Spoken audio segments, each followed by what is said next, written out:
पंचायत पर पंचायतें हुई और एक नहीं कई सारी पंचायतें हुई, जिसके बाद महागठबंधन एक मंच पर आया और तेजस्वी को सीएम पद का कैंडिडेट घोषित किया। मुकेश सहनी की भी बात इसमें मानी गई, डिप्टी सीएम पद का कैंडिडेट उनको मानकर। लेकिन सवाल यह कि क्या राहुल गांधी इन इतनी पंचायतों के बाद अपनी साख बचाने में सफल हुए या साख पर बट्टा लग गया। लेकिन एक दूसरा सवाल इन पंचायतों से यह भी निकल कर आया कि महागठबंधन ने तो अपना सीएम कैंडिडेट घोषित कर दिया, लेकिन एनडीए पर यह सवाल है कि वो नीतीश के नेतृत्व में चुनाव लड़ेंगे या सरकार बनाने पर नीतीश उनका फेस होंगे, नीतीश सीएम होंगे।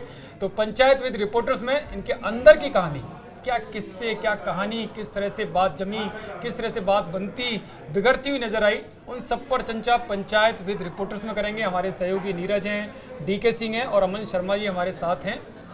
तो सबसे पहले मैं नीरज, यतीन्द्र, आपने कहा कि साख की बात की आपने महागठबंधन की, तो अभी तो चेहरा सबसे कठिन जो समस्या थी अगर महागठबंधन के अंदर सीट, किसी भी गठबंधन में सबसे जो कठिन ये होता है, जो मकसद होता है यानी कठिन काम होता है, वो होता है सीटों के बंटवारे का, वो चाहे एनडीए हो या महागठबंधन हो। लेकिन चेहरे की बात है और इस महागठबंधन को बचाने की आपको बात कर रहे हैं, तो आपको बीच में याद होगा जब एनडीए के सीट अनाउंसमेंट हो गया था तब आपने खबर भी डाली थी। उस वक्त ही महागठबंधन में सब कुछ ठीक नहीं चल रहा था। बीच में तेजस्वी भी आए थे अपने कोर्ट केस को लेकर और फिर मुकेश सहनी भी बीच में दिल्ली आ गए थे।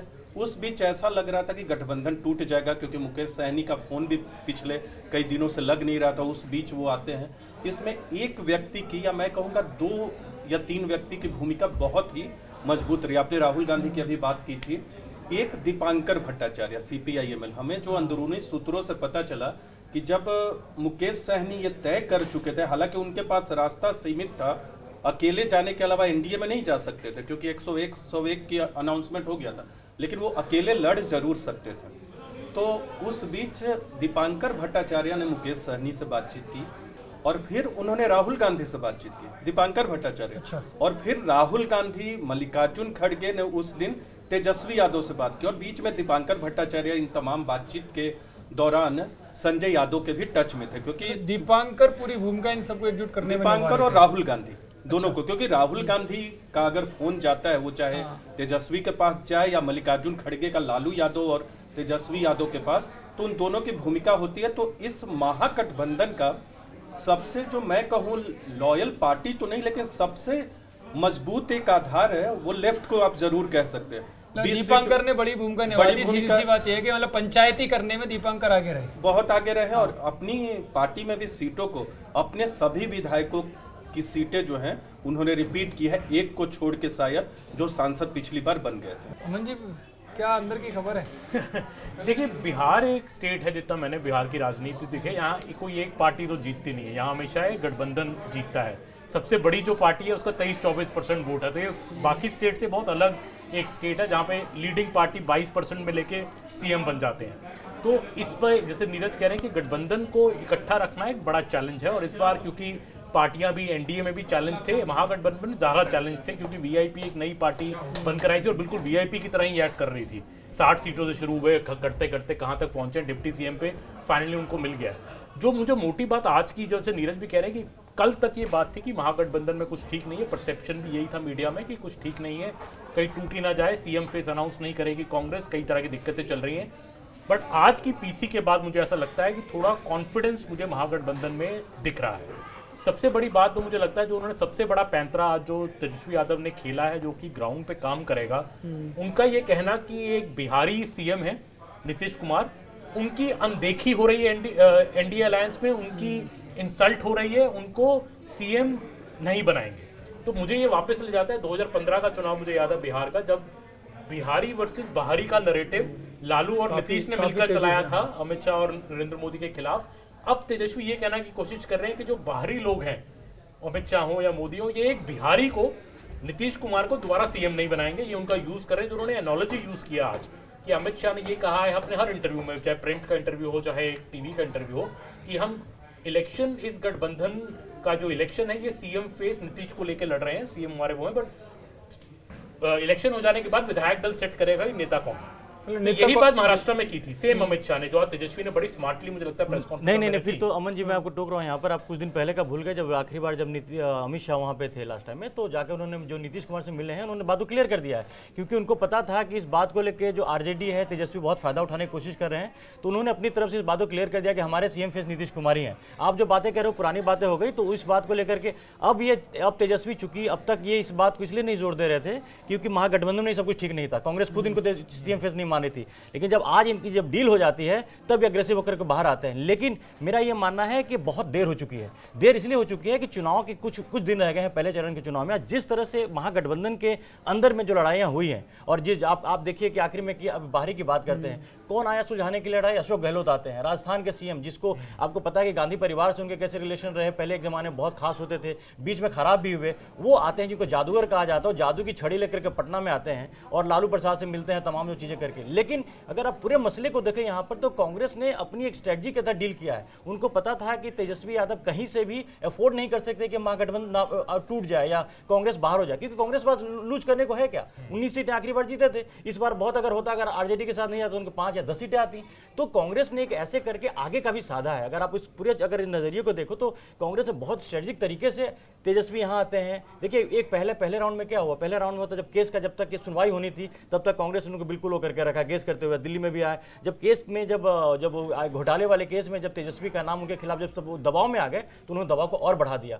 तो ये आखिरी जब चुनाव 6 नवंबर को होना है और आज 23 तारीख को, अगर 23 अक्टूबर को अगर ये कहते हैं कि हम एक हैं, तो इनसे पहले जो सारी घटनाएं थी कि जनता बैठकर सारा कुछ देखती रहती है। तो बिहार में, और वो भी बिहार में आप कह रहे हो जहां की पब्लिक अवेयर है, तो अभी तो पहले जो गठबंधन के अंदर जो होल है उसको भरने में इनको टाइम लगेगा। ये भी मुझे लगता है कि इलेक्शन भी जो है पब्लिक इतने आखिरी 3 दिनों में ही मन बनाती है किसको वोट डालना है। पब्लिक इतनी जल्दी मुझे लगता है पूरा है तो मन भी नहीं बनाती है। पर मेरा ये कहना, मैं ये लिमिटेड पॉइंट ये कि अभी तक कल तक जो था कि यही बात चल रही थी कि एनडीए में सब ठीक है, महागठबंधन में ठीक नहीं। आई थिंक बिहार का इलेक्शन हमेशा बड़ा क्लोज इलेक्शन रहता है। लास्ट भी आप इलेक्शन देखेंगे तो काफी क्लोज इलेक्शन रहा है। महागठबंधन को मुझे लगता है रूल आउट करना जल्दबाजी होगा।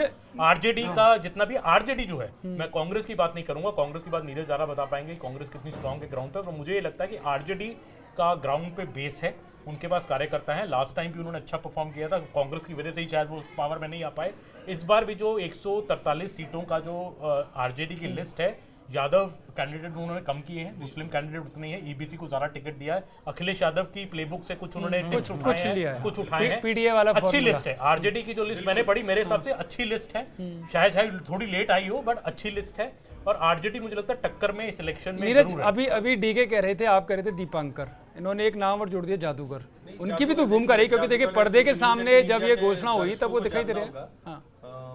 अशोक गहलोत तो बहुत सीनियर लीडर है और बेहतरीन प्रदर्शन किया था हारने के बावजूद। अगर राजस्थान के विधानसभा चुनाव को देखे तो बहुत अच्छा परफॉर्म किया था। मैं उसमें भी गया था यतीन, लेकिन वो चुनावी पर्यवेक्षक के तौर पे सीनियर ऑब्जर्वर है, तो वो वहाँ मौजूद थे। और उनकी बात इसलिए सुनेंगे कि बाकी भूपेश बघेल की बात करें या दूसरे जो, लेकिन नीरज मैं आपको बीच में रोक रहा हूँ। आप चाहे राहुल को लो या किसी भी दूसरे कांग्रेस नेता को, कोई भी तेजस्वी से मिलने नहीं गया, कोई भी लालू यादव से मिलने नहीं गया।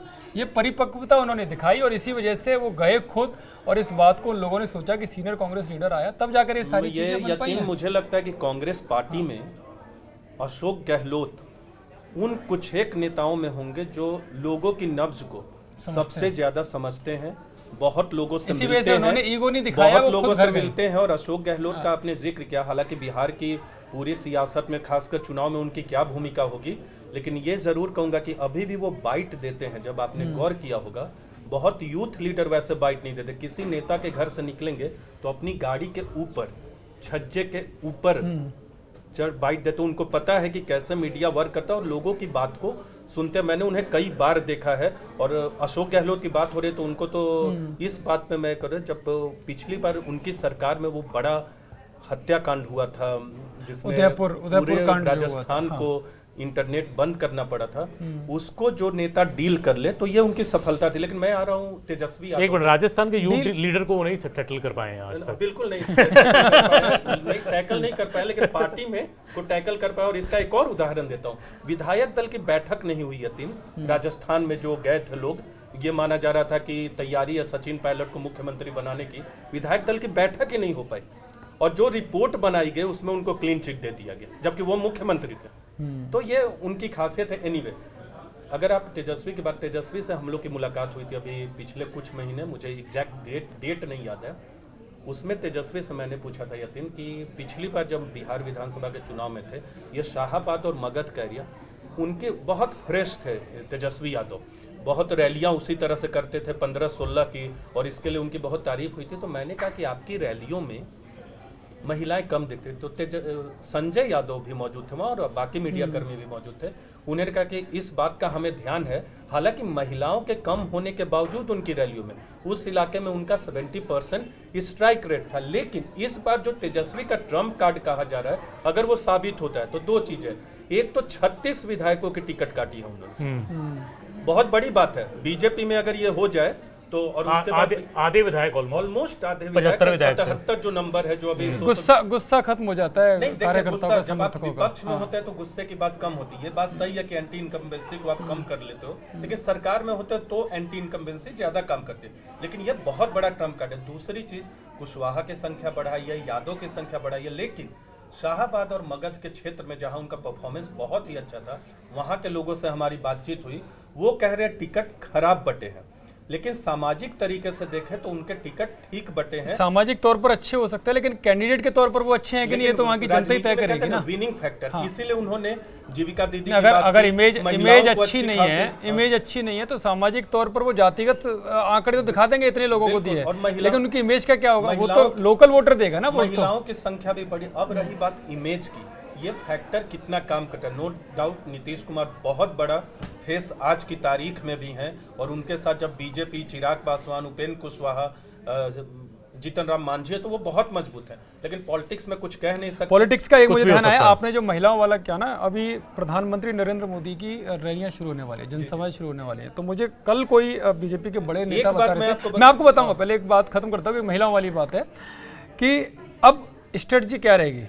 तेजस्वी अपनी स्ट्रेटजी अपना रहे होंगे और नीतीश के मामले में महिलाओं का बहुत पॉजिटिव रहता है, ठीक है, लेकिन अब प्रधानमंत्री क्या करेंगे, छठ का मामला है तो वो फलों की टोकरी और उन महिलाओं को अपने मंच पर बुला कर देंगे, उन्हें सौगातें देंगे। वो नीतीश कुमार अभी 10,000 रुपये वाली तो दे ही चुके हैं, लेकिन ये प्रधानमंत्री खुद अब रूबरू होंगे उन महिलाओं से, तो एक बड़ा फैक्टर ये भी एक जाएगा जब प्रधानमंत्री छठ के मौके पर उन्हें कुछ ना कुछ ऐसा उपहार देंगे जो चुनाव आयोग जिस पर आपत्ति भी ना जता सके, लेकिन एक बड़ा मैसेज महिलाओं के लिए चला ग्राउंड जाएगा पे कि ना, प्रधानमंत्री यतीन्द्र, जब मैं गया था लास्ट वीक डायरेक्ट टच होगा। बिहार में जब मैं लास्ट वीक गया हूँ, देखिए वुमन वोटर हमेशा से नीतीश के साथ रहा है, इसमें कोई डाउट नहीं है।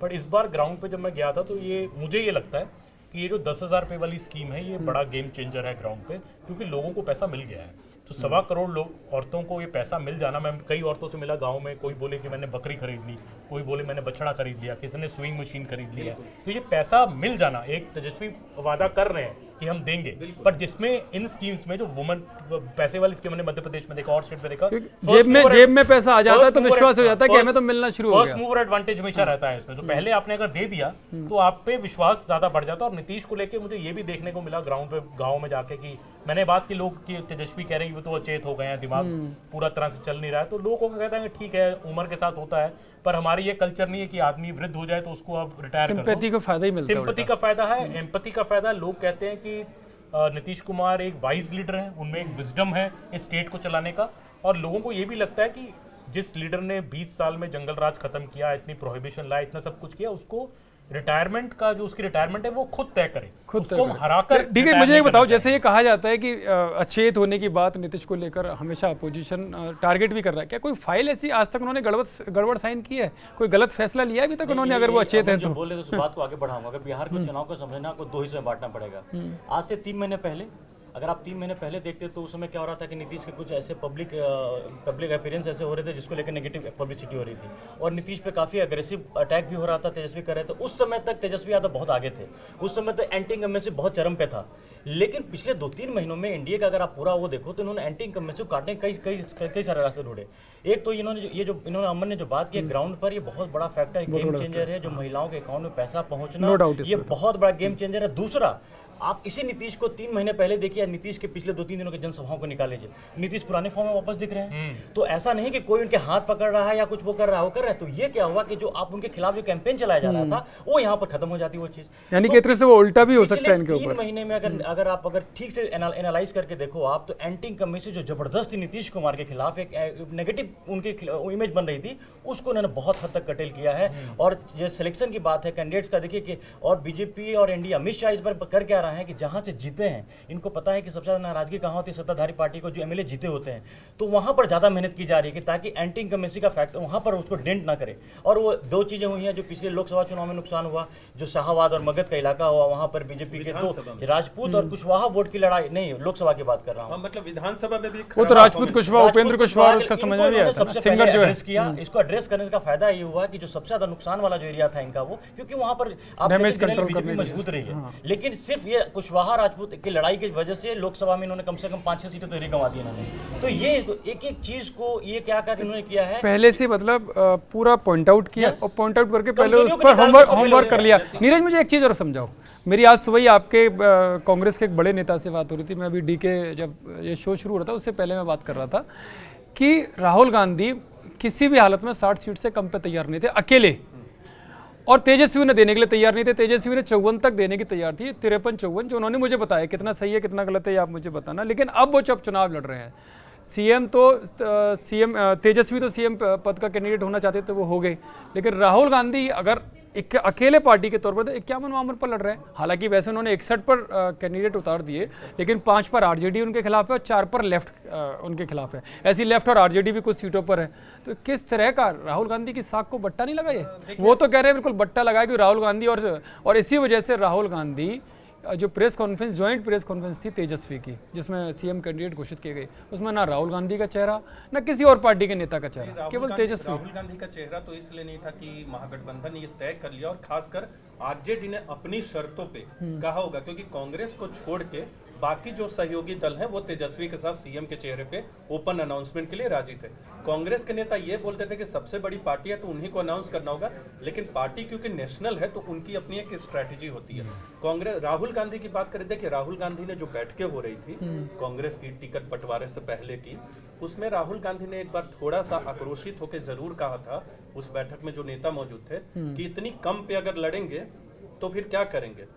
अब क्या करेंगे, मतलब क्या अब तो कम पर ही लड़ रहे हैं। देखिए 55-60 रियलाइजेशन कांग्रेस के अंदर था तमाम नेताओं को कि हमको कम पे लड़ना। वो इसलिए था क्योंकि लेफ्ट ज्यादा सीटें मांग रही थी, लेकिन और वीआईपी आ गई थी, लेकिन लेफ्ट की सीटें खासकर सीपीआई एमएल की सीटें ज्यादा नहीं बढ़ी हैं।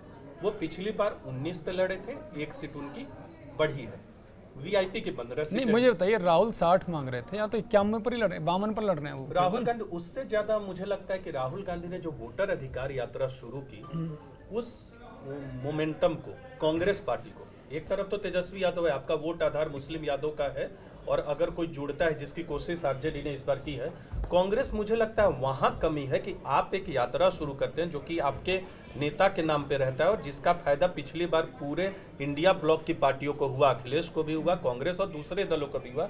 उस मोमेंटम को कैरी करने में आप नाकामयाब रहे, और उसका इंडिकेशन मैं इस आधार पे आपको देना चाहता हूँ। एसआईआर की 2 दिवसीय बैठक आज चुनाव आयोग की खत्म हुई है, उस बैठक में भी बैठक चल रही है, लेकिन आपने कभी विरोध के स्वर या तो बिहार के पॉलिटिक्स में बहुत ज्यादा नहीं सुन रहे होंगे एसआईआर को लेकर, या फिर दूसरे राज्यों एसआईआर तो गायब ही हो गया, गायब हो गया। तो मैं वही कह रहा हूँ कि आप वोटर अधिकार यात्रा शुरू करते हैं और बिहार में चुनाव है, और वहां अगर लोगों की साइकी से गायब हो जाए तो एनडीए की सफलता है और आपकी कमजोरी। राहुल भी गायब हो गए अब तो इस चुनाव से दिखाई नहीं दे रहे, जनसभाएं भी नहीं कर रहे। मुझे बात बताइए, राहुल अगर कम सीटों पर लड़ रहे हैं और राहुल अगर कैंपेन से गायब है तो महागठबंधन के लिए और अच्छा है ना।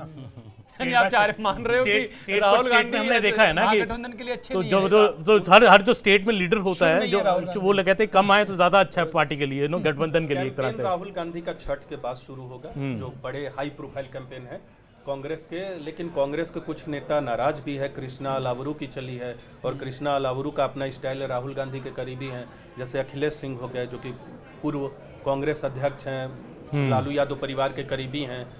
उन्होंने अपने लोगों को टिकट दिलवाया, लेकिन जिस तरह से उनकी चलती थी उतनी नहीं चली, लेकिन अपने लोगों को फिर भी कुछ सफल रहे हैं।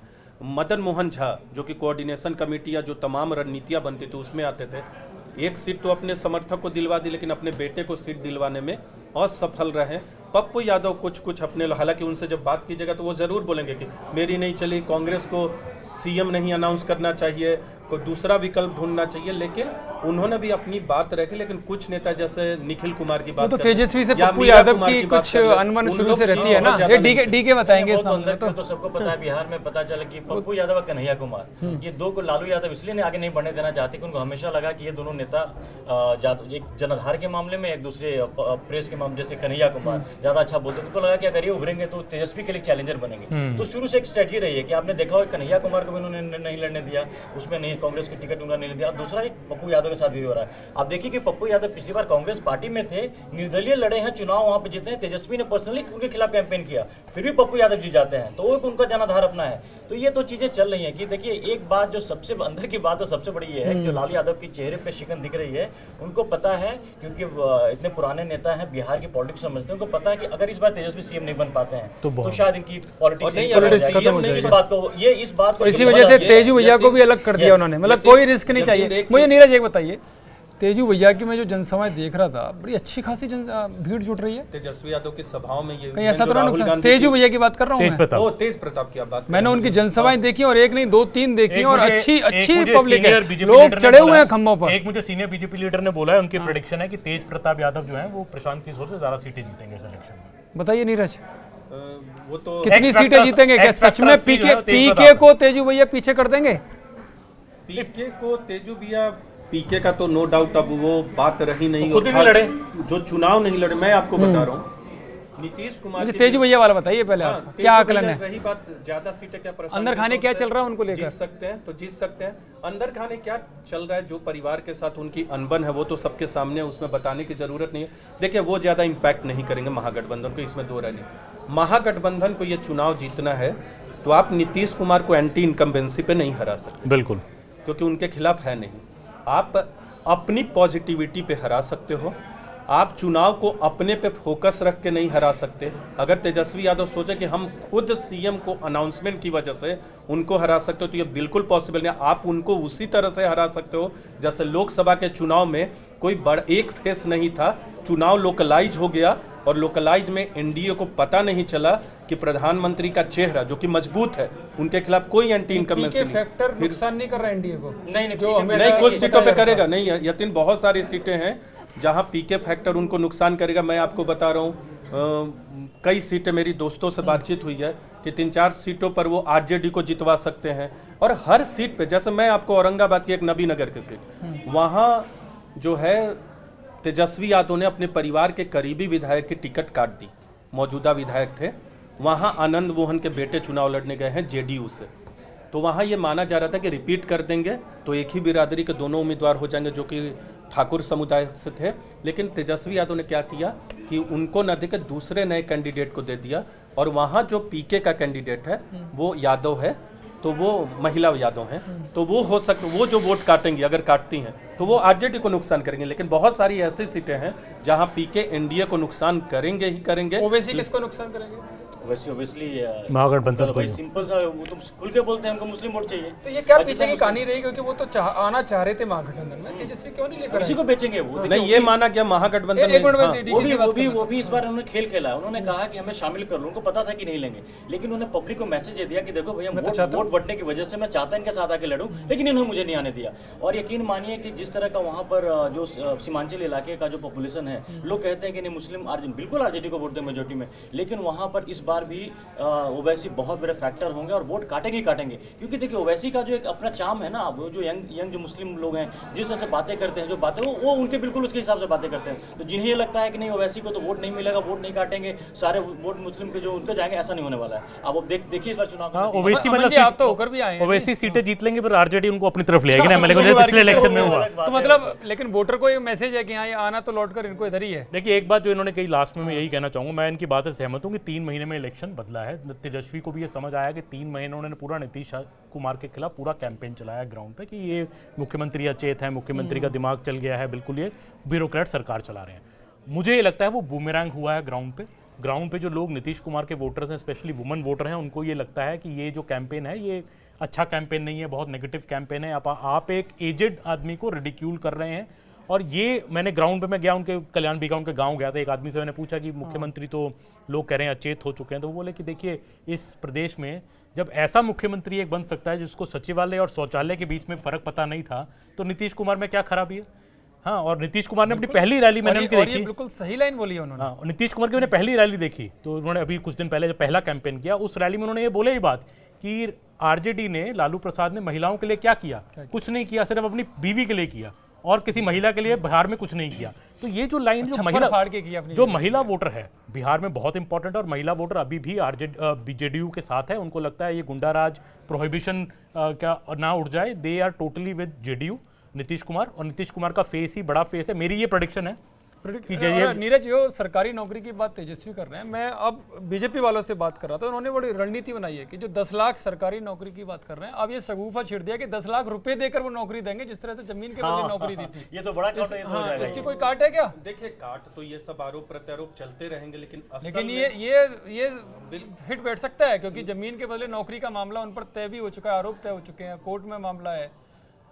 10 लाख रुपए देखिए, बिहार के चुनाव में कोर्ट का मामला कितना चलेगा ये तो मैं नहीं कह सकता, लेकिन हाँ ये बात जरूर महागठबंधन के सहयोगियों के मन में रहती है कि कहीं पिछली सरकार का परफॉर्मेंस, लालू यादव सरकार का, उससे कितना चिपकता है। तो मैं इसीलिए बोल रहा हूँ यतीन कि अगर तेजस्वी यादव अपने आप को अप करते हैं, आपने चेहरा अनाउंस करा लिया, उसमें कोई कंफ्यूजन अब नहीं है, क्लैरिटी है। लेकिन नीतीश के चेहरे के सामने अगर मुकाबला करें, नहीं, नीतीश के चेहरे के सामने तो अब आज महागठबंधन के लोग क्या कहते हैं, कांग्रेस के खासकर, नहीं, नीतीश चेहरा स्ट्रांग है, पॉलिटिकली उन पे आरोप लगा दे, लेकिन आप उनको डिसरिस्पेक्ट या उनको अनादर तरीके से राजनीति में नहीं कह सकते।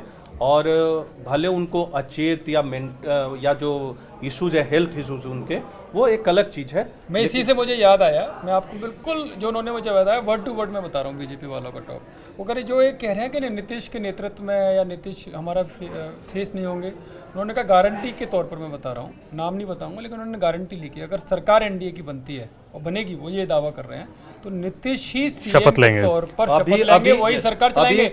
अब वो 6 महीने रहेंगे, 1 साल रहेंगे, 2 साल रहेंगे, ये अलग बात है, लेकिन ये उनकी चॉइस है, ये उनकी चॉइस है। क्योंकि वो उनकी अभी हेल्थ आपके पास आने से पहले केसी त्यागी ने मुझे बोला है कि नीतीश कुमार एकनाथ शिंदे नहीं है।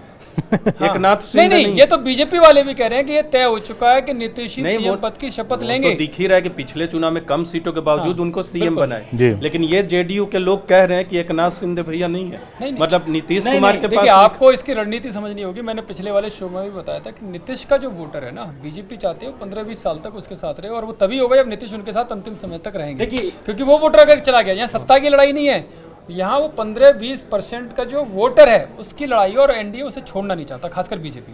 नहीं, एक चीज देख लीजिए, आपको बिहार के कॉन्टेक्स्ट में समझना, एक बात समझिए, आज तेजस्वी अगर नीतीश पे हमला करते हैं तो क्या नुकसान होगा। अब से कुछ महीने पहले तक कहते थे चाचा जी वापस आ जाओ, ये तेजस्वी का वर्ड है ना। तो आप समझिए कि जब उस समय क्या नीतीश कुमार का हेल्थ वो सही था क्या, तो जो व्यक्ति सत्ता में आने के लिए नीतीश कुमार को दोबारा महागठबंधन में इनवाइट कर रहे थे, आज कहते हैं कि नहीं जी नीतीश कुमार तो कुछ भी नहीं है, पहला तो हो गया, मुख्यमंत्री है। दूसरा पॉइंट देखिए, इस बात को समझिए, हम एक फैक्टर को भूल रहे हैं जो मुद्दा ना होकर बहुत बड़ा मुद्दा है।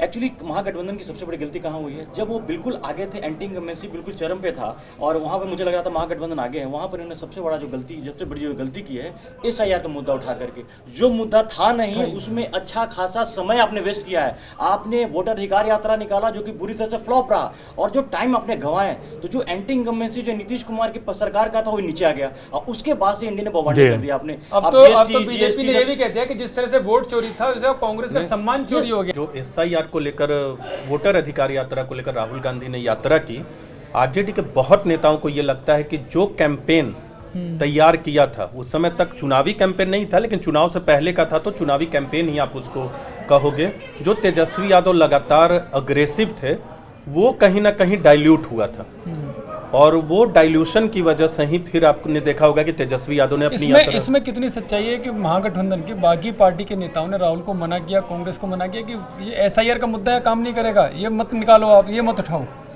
किसने मना किया था? देखिए, राहुल गांधी को सीधे किसी ने मना किया था इस बार का, लेकिन कांग्रेस को सुझाव बहुत सारे नेताओं ने जरूर सुझाव का मतलब ही बिल्कुल सुझाव इस मुद्दे को, लेकिन मुझे लगता है कि ये भी हुआ था उसके बीच में ही, कि उनको लगा कि वोटर अधिकार यात्रा जो है वो अभी इशू नहीं है, कि उसको ले जाया जाए, क्योंकि बहुत दिन से कांग्रेस उसको ले चल और वो बात सही भी लग रही है कि देखिए एक दिखाई मुद्दा भी मैं नहीं लास्ट में यही कहूंगा कि देखिए करप्शन तो कोई मुद्दा है नहीं बिहार में इलेक्शन का। करप्ट पार्टी को वोट नहीं पड़ेगा ऐसा बिहार में नहीं होता। करप्शन कोई मुद्दा तो ground जाति के आधार पर तेजस्वी यादव जैसे डीके भी कह रहे थे, एक पॉइंट जो मुझे लगता है उनसे गलती हुआ, उन्होंने एक बहुत अच्छा इशू पकड़ा था। पटना में उस बिल्डर की हत्या हुई थी गांधी मैदान के बिल्कुल पास। नीतीश को अगर आपको हर्ट करना है तो आपको उनके सुशासन के इमेज को हर्ट करना पड़ेगा कि लॉ एंड ऑर्डर अच्छा नहीं है। ये आपको ग्राउंड पे जाके लोगों को में प्रूव करना पड़ेगा कि हमारा जंगल राज, तो देखिए 20 साल पहले था, अब भी जंगल राज आ गया है। उस पॉइंट को एसआईआर की यात्रा ने डीरेल कर दिया। उस पर कैंपेन चलाया तेजस्वी ने, पर वो 4-5 दिन बाद आप किसी आपने ग्राउंड पे देखा उस मर्डर्स की बात होते हुए नहीं हो रही है, क्योंकि ये एसआईआर पे मुद्दा ले गए। एसआईआर जो कि ठीक वो कह रहे हैं कि हाँ लोग एक गांव में जब कंप्लेंट करते हैं कि हाँ हमें लाइन में लगना पड़ा, हमें कोई डॉक्यूमेंट लाने पड़े, थोड़ी तकलीफ हुई, पर लोग उससे उबर गए। अब सबको वोट तो देखिए बिहार इतना जागरूक स्टेट है ना, एक आदमी का अगर वोट कट जाएगा ना वो गाँव में तबाही कर देगा जाके कि मेरा वोट कट गया। बच्चा पॉलिटिक्स की बात बिल्कुल, तो वहां पे आप लोगों से बात करेंगे कि तेजस्वी जीतेंगे कि नीतीश जीतेंगे, तो आदमी आपसे पूछता है ये बताओ पहले ट्रम्प क्या कर रहा है। हाँ, ऐसे लोग बिहार में बात करते हैं। ये नीरज भी जब 12-13 साल के थे ना तब ये यही बात करते थे। और तो हिलेरी क्लिंटन क्या कर रही है? अमन की बात को थोड़ा सा बढ़ाऊंगा कि हुआ क्या। अमन की बात को थोड़ा इंटरेस्टिंग फैक्टर ये रहा कि आप नहीं तेजस्वी जंगल राज का मुद्दा उठाना चाहते थे। हुआ यूं कि द मोमेंट जब कुछ बिहार में मर्डर्स हुए उसको जंगल राज बनाना चाहो ना, लेकिन हुआ यूं कि सोशल मीडिया पे लोगों ने लालू यादव के जंगल राज के इतने उदाहरण देने शुरू कर दिए कि उनको बंद करना पड़ा। ये उन्होंने कोई डेलिबरेटली नहीं किया है। मुझे लगता है कि एक स्ट्रेटेजी जो एनडीए, खासकर मुझे लगता है बीजेपी, जब भी बिहार का चुनाव नजदीक आता है ना, तो सोशल मीडिया पे आप वैसे जो हैं ट्विटर पे आप देखेंगे कि लोग एक्टिव हो जाते हैं जो लालू के जंगल राज की बात करने लगते हैं। मुझे लगता है ये वो तो चुनावी रणनीति है, बिल्कुल वो तो स्ट्रेटजी। और एक स्ट्रेटजी मैंने अभी बताया ना डीके से बात करते हुए कि वोट चोरी का जो अभियान चलाया, अब बीजेपी के तमाम नेता चलाएंगे कांग्रेस का सम्मान चोरी। ये अभियान चलेगा और पूरे चुनाव में दिखाई देगा। और जहां जहां राहुल गांधी की, प्रियंका गांधी की जो सभाएं होंगी ना, वहां पर इस तरह के होर्डिंग, इस तरह का हैशटैग, ये सब कुछ दिखाई देगा सोशल मीडिया से लेकर। और 10,000 का अगर चल गया, अगर 10,000 चल गया वोटिंग पैटर्न में, चल रहा है। ये मैं आपको ग्राउंड रिपोर्ट बता रहा हूँ, चल रहा है। मैंने औरत को देखा, उसने मुझे बकरी दिखाई जो खरीदी। दो लोग ये ग्राउंड रिपोर्ट से बता रहे हैं कि चल गया, चल गया। और ये भी चल गया कि 10 लाख में नौकरी मिलेगी। और अगर चल गया 3 तो नतीजे नो डाउट बहुत अच्छे हो सकते हैं इंडिया के पक्ष में। लेकिन अगर तेजस्वी यादव ने अपनी कैंपेन स्ट्रेटजी और लोकलाइज करने में कामयाब रहे, जो उन्होंने इस बार अपना सामाजिक आधार बढ़ाने की कोशिश की है, तो उनके पक्ष में भी नतीजे अच्छे हो सकते हैं। एक बात मैं बोलना चाहता हूँ। एक्चुअली अगर पूरे चुनाव का आप देखें ना, तेजस्वी यादव अकेले पड़ गए। आप तेजस्वी के अलावा दूसरा कोई चेहरा बता दो जो बिहार में कैंपेन कर सके और उसका इम्पैक्ट पड़े, नहीं है। रैली कर पाए है ही नहीं। तो अकेले वो लड़ रहे हैं और अकेले लड़ने देखिए बिल्कुल। और कोई बड़ा चेहरा महागठबंधन में है नहीं, क्योंकि समय पूरा हो चुका है पंचायत विद रिपोर्टर्स में। अब लोकलाइज कितना कर पाएंगे तेजस्वी, अपने अकेले दम पर कितना आगे ले जाएंगे, क्योंकि उनके सामने नीतीश तो बड़ा चेहरा है ही है। अब चुनावी मैदान में अमित शाह भी उतर जाएंगे, क्योंकि वो भी कैंप करने वाले हैं। और खुद प्रधानमंत्री नरेंद्र मोदी भी जब महिलाओं से रूबरू होंगे, तो जो महिलाओं वाला फैक्टर है, अब वो तेजस्वी उसकी काट कैसे निकालेंगे ये समय बताएगा। लेकिन यतिन आखिर सॉरी आपको रोक रहा हूं। इस पूरे प्रकरण में एक चीज हुई है कि जो लालू परिवार और गांधी परिवार जो रिलेशन था वो डेंट किया है और इसका आगे नुकसान होगा। ये पहली बार ऐसा हुआ है कि दोनों के जो जादूगरी काम नहीं आएगी इसमें। कोई काम नहीं आएगी। पूरे जो भी होगा इनका महागठबंधन आपस में बात भी होगी, लेकिन दोनों परिवार के बीच में ना वो एक दीवार आ गई है और आगे आपको दिखेगा। दोनों परिवारों के बीच में दीवार आएगी। डीके बता रहे हैं पंचायतें इस पर चलती रहेंगी, पंचायती बातें आपको सुनाई देती रहेंगी, और पंचायत यानी कि बिहार की पंचायत तय करेगी कि किस पर वो भरोसा करने वाले हैं।